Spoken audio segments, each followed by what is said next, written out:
बढ़िया मजबूती आ गई बाकी। Good morning, Namaskar. We are now into the 8th year of our monetary policy making under the new inflation targeting framework. If you remember, this was started in October of 2016. So 7 years are complete. We are into the 8th year. And on a personal note, if I can seek your indulgence, this would be my 32nd monetary policy, including the off-cycle meeting last year and a special meeting. And at the outset, let me also wish each one of you a very happy new year in advance. And this is how the statement reads. As 2023 comes to an end and a new year begins, the long-awaited normality still eludes global economy. The years 2020 to 2023 will perhaps go down in history as the period of great volatility, comprising a host of black swan events in quick succession. The global economy is showing signs of slowdown, though unevenly across geographies and sectors. The emerging market economies, that is EMEs, as a group have remained resilient during the current bout of volatility, unlike previous episodes. While headline inflation has receded from the highs of last year, it remains above target in many countries. Core inflation continues to be sticky, impeding the last mile of disinflation. Major central banks have kept rates on hold while refraining from forward guidance in view of the prevailing uncertainties. Financial markets remain volatile in their quest for definitive signals about the future path of interest rates. Against this unsettled global environment, the Indian economy presents a picture of resilience and momentum. The real gross domestic product, that is GDP growth for Q2 of the current financial year, has exceeded all forecasts. The fundamentals of the Indian economy remain strong, with banks and corporates showing healthier balance sheets, fiscal consolidation on course, external balance remaining eminently manageable, the forex reserves providing cushion against external shocks. These factors, combined with consumer and business optimism, create congenial conditions for sustained growth of the Indian economy. Looking ahead, it is our endeavor to further build on these fundamentals, which are the best buffer against global supply shocks in today's uncertain world. Let me now turn to the decisions and the deliberations of the Monetary Policy Committee, which was held, as you know, on 6th, 7th, and today 8th of December. After a detailed assessment of the evolving macroeconomic and financial developments and the outlook, of course, the Monetary Policy Committee decided unanimously to keep the policy repo rate unchanged at 6.5%. Consequently, the standing deposit facility rate remains at 6.25%, and the marginal standing facility, that is MSF rate, and the bank rate at 6.75%. The MPC also decided by a majority of 5 out of 6 members to remain focused on withdrawal of accommodation to ensure that inflation progressively aligns to the target while supporting growth. I shall now briefly set out the rationale for these decisions. Since the last policy, CPI headline inflation moderated to 4.9% in October from 7.4% in July. The moderation was observed in all components of CPI, namely food, fuel, and core, that is CPI excluding food and fuel. There has been broad-based easing in core inflation, which is indicative of successful disinflation through monetary policy actions. The near-term outlook, however, is masked by risks to food inflation, which might lead to an inflation uptick in November and possibly in December. This needs to be watched for second-round effects, if any. Domestic economic activity is holding up well as assessed in the previous MPC meetings and as reflected in the GDP growth for the second quarter of this year. Against this backdrop, the MPC decided to keep the policy repo rate unchanged at 6.5%, but remain highly alert and prepared to undertake appropriate policy actions as warranted. Monetary policy must continue to be actively disinflationary to ensure fuller transmission and anchoring of inflation expectations. The rate action so far is still working its way into the economy.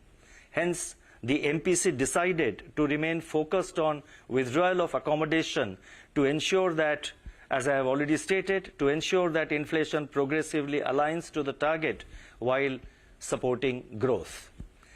I would now like to provide an assessment of the growth and the inflation situation. First, let me focus on global growth in brief. The global economy continues to remain fragile. World trade is decelerating amidst global tide of protectionism. Despite significant restoration of global supply chains, factors like elevated debt levels, lingering geopolitical hostilities, and extreme weather conditions aggravate the risks to global growth and inflation outlook. Easing of inflation in advanced economies has led to expectations of an early end to the monetary policy tightening cycle, shoring up market sentiments. Sovereign bond yields are softening as markets are not factoring in any further rate hikes. Coming to domestic growth, economic activity in India exhibited buoyancy in the second quarter of this year, aided by strong domestic demand. GDP growth, as you would know, posted a robust growth of 7.6% in the second quarter of this year, that is 2023-24, driven largely by investment and government consumption. Turning to the third quarter, two-thirds of Rabi sowing has been completed despite late harvest of Kharif crops in some states. Manufacturing sector gained strength with easing input cost pressures and pickup in demand conditions. 8 core industries recorded healthy growth in October and continued their high growth since June this year. The Purchasing Managers Index, that is the PMI for manufacturing, rose in November. The services sector buoyancy has remained intact as reflected in the high-frequency indicators which the Reserve Bank monitors. GST collections at rupees 1.68 lakh crore in November 2023 were also buoyant. Services PMI displayed healthy expansion in November. In my statement, there is a lot of data available which I have put in the footnote, so those of you who are interested can have a look at the footnotes. The entire data in support of whatever I am saying is available in the footnotes. On the demand side, households' consumption is supported by durable urban demand and gradual turnaround in rural demand as reflected in sales of fast-moving consumer goods, that is FMCG, and other indicators. Festival-related demand is also spurring household discretionary consumption.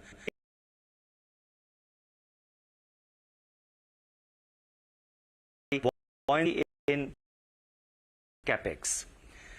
This is also in steel consumption, cement production, and imports of capital goods. Capacity utilization, in fact, continues to invest in fixed assets by listed sector companies also registered healthy growth in the first half of 23-24, primarily driven by key industries such as petroleum, steel, chemicals, and cement. The total flow of resources to the commercial sector from banks and other sources at rupees 17.6 lakh crore during the current financial year so far is significant that of last year, which was at rupees 14.5 lakh crore. Despite weaknesses in external demand, both goods and services exports returned to positive territory during the month of October this year. Looking ahead, private consumption should gain support from gradual improvement in rural demand, strengthening of manufacturing activity, and continued buoyancy in services. The healthy twin balance sheets of banks and corporates, high capacity utilization, continuing business optimism, and government's thrust on infrastructure spending should propel private sector capex. The drag from external demand is also expected to moderate with a turnaround in merchandise and services exports. The protracted geopolitical turmoil, volatility in global financial markets, and growing geoeconomic fragmentations, however, pose risks to the outlook. Now, taking all these factors into consideration, real GDP growth for the current year, that is 2023-24, is projected at 7%. I repeat, real GDP growth is projected at 7% for the current year, with the third quarter at 5% and fourth quarter at 6%. Real GDP for we have provided the figures for the first three quarters of next year. So growth 425 is projected at 6.6%, for Q2 at 6.5%, and Q3 at 6.4%. The risks are evenly balanced. I would now like to turn to inflation. Food inflation, which was in double digits in July, has since then moderated to 6.2% in October, with correction in vegetable prices. Fuel inflation slipped into deflation since September, primarily reflecting the sharp fall in LPG prices in end August. The disinflation gathered momentum during September-October and in 2020 due to the combined effect of policy rate increases, reduction in across core goods and services. Going ahead, an outlook would be considerably influenced by uncertain factors. High-frequency food price indicators point to an increase in prices of vegetables, which may push CPI inflation higher in the near term. The ongoing Rabi sowing progress for key crops like wheat, spices, and pulses needs to be closely monitored. Elevated global sugar prices is also a matter of concern. On the positive side, global commodity prices, particularly agricultural commodities, have softened except rice. For highly import-dependent food items like edible oils, international prices continue to remain soft. Domestic milk prices have stabilized. Proactive supply-side interventions by government are also containing domestic food price pressures. Crude has softened considerably, though it may remain volatile. Taking into account these factors and the assumption of normal CPI inflation is projected at 5.4% for the current year, that is 2023-24, with the third quarter at 5.6% and the fourth quarter at 5.2%.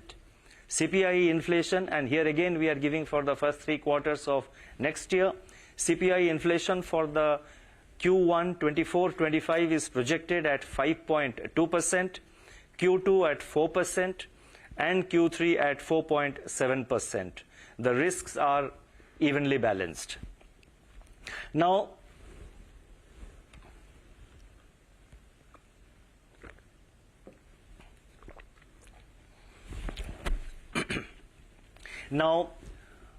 what do these inflation and growth conditions mean for monetary policy? Let me provide our assessment. We have made significant progress in bringing down inflation to below 5% in October 2023, despite occasional blips due to intermittent supply shocks. The summer of 2022 is behind us.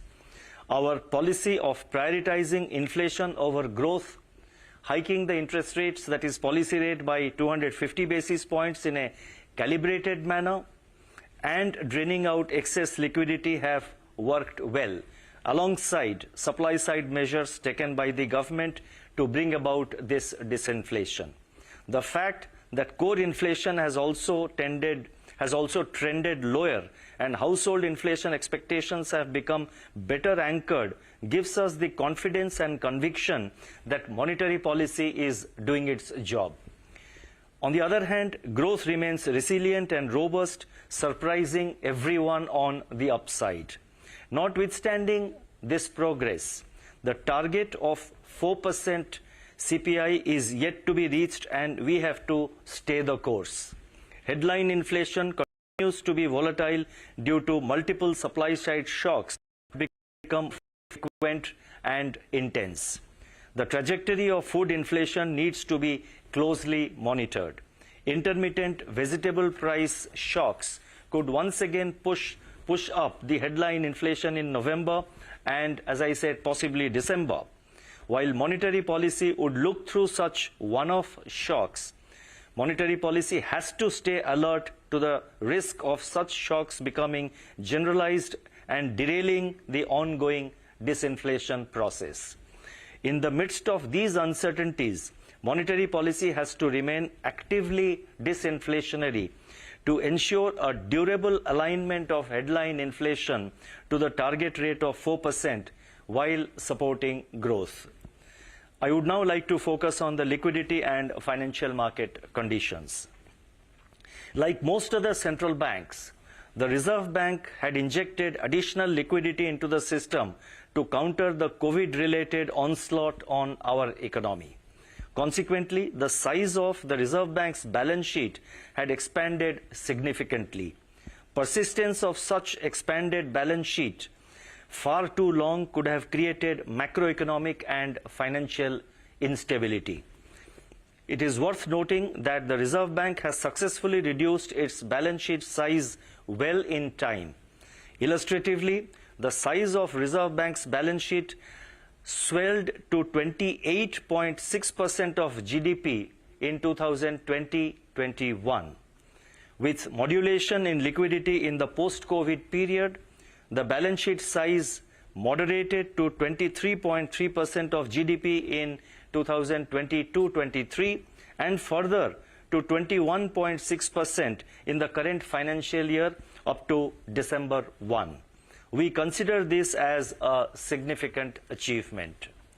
System liquidity as measured by net position under the Liquidity Adjustment Facility, that is LAF, turned into deficit mode for the first time in September this year, after a gap of nearly 4.5 years since May 2019. Deficit liquidity conditions persisted during October and November, prompting large recourse to marginal standing facility, that is MSF, by the banks. In parallel, utilization of standing deposit facility, that is SDF, has also been high. The overall tightening of liquidity conditions is attributed mainly to higher currency leakage during the festive season, government cash balances, and Reserve Bank's market operations. Driven by these autonomous factors, system liquidity tightened significantly compared to what was envisaged in the October policy statement. Consequently, the need to undertake auction of OMO sales has not arisen so far. The evolution of liquidity conditions has been in alignment with the monetary policy stance. More recently, however, as government spending has picked up and system liquidity has got more evenly balanced among market participants, pressures have eased and the net LAF position has evened out broadly. Going forward, government spending is likely to further ease liquidity conditions. On our part, the Reserve Bank will remain nimble in liquidity management. Now, different segments of the financial markets have witnessed monetary transmission of varying extent.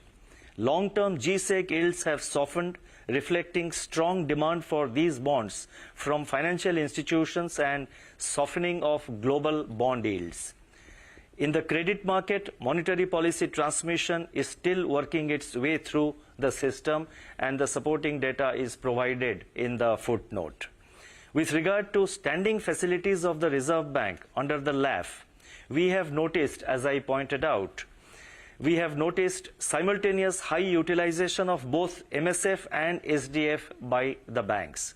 This was also pointed out by me in the last monetary policy statement. We propose to address this situation and have therefore decided to allow reversal of liquidity facilities under both SDF and MSF even during weekends and holidays with effect from December 30, 2023. This is an important announcement so far as the banks and the liquidity situation is concerned. So let me just read it again.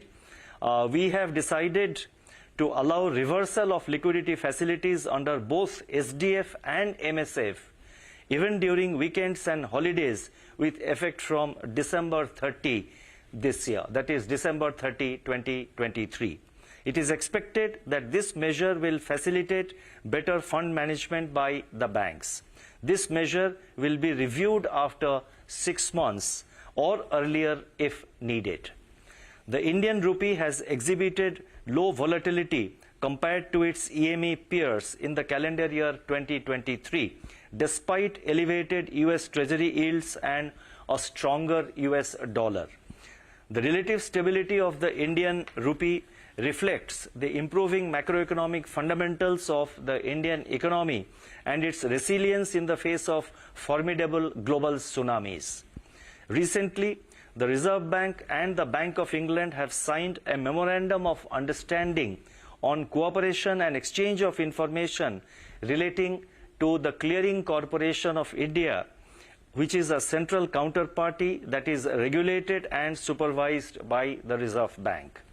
The MOU will enable the Bank of England to assess CCIL for recognition as a third country CCP, that is central counterparty, for UK-based banks to clear their transactions through CCIL.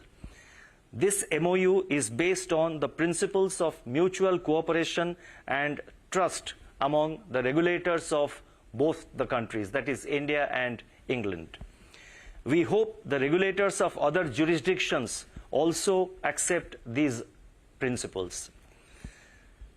Financial stability, I would now like to just focus briefly on the aspect of financial stability. Financial stability, as we have stated before, is a public good. The Reserve Bank judiciously uses micro and macro-prudential tools to safeguard financial stability. The recent preemptive measures taken by the Reserve Bank in respect of banks and NBFCs were geared towards addressing potential risks and preserving the resilience of the financial sector. We do not wait for the house to catch fire and then act. Prudence at all times should be the guiding principle, should be the guiding philosophy, both for the regulators as well as the regulated entities.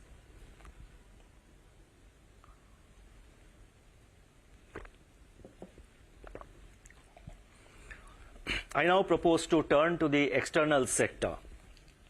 In October this year, both merchandise exports and imports came back to the expansionary zone.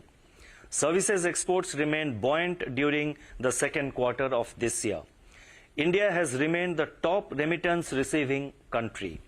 The net balance under services and remittances is expected to partly offset India's current account deficit and keep it within the parameters of viability. On the financing side, foreign portfolio investment, that is FPI flows, have seen a significant turnaround during the current year, with net FPI inflows of 24.9 billion up to December 6, as against net outflows in the preceding 2 years. Net foreign direct investment, that is FDI, on the other hand, moderated to US dollar 10.4 billion in April-October this year from US dollar 20.8 billion a year ago.